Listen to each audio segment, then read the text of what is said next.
இன்று காலை யாழ்ப்பாணத்துக்கு உத்தியோகபூர்வ விஜயமொன்றினை மேற்கொண்ட ஜனாதிபதி அனுரகுமார திசாநாயக்க இன்று மாலை கச்சதீவுக்கும் அவசர பயணம் மேற்கொண்டார். வடக்குக்கு 2 நாள் விஜயமொன்றினை இன்று மேற்கொண்ட ஜனாதிபதி மாலை 5 மணியளவில் ஊர்காவற்றுறையில் இருந்து கடற்படையினரின் 4 படகுகளில் கச்சதீவுக்கும் பயணமானார். கச்சதீவை பார்வையிட்ட ஜனாதிபதி மாலை 6 மணிக்கு மீண்டும் யாழ்ப்பாணம் நோக்கி பயணத்தை ஆரம்பித்தார்.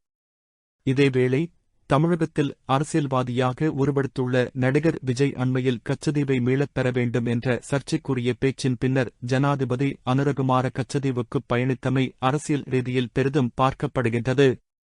இவ்வாறிருக்க யாழ்ப்பாணத்தில் இன்று ஒரு நிகழ்வில் உரையாற்றிய ஜனாதிபதி, கச்சதீவு இலங்கைக்குரியது, அதை வேறு யாருக்கும் விட்டுக் கொடுக்க முடியாது என்று வலியுறுத்தி கூறியிருந்தார் என்பது குறிப்பிடத்தக்கது.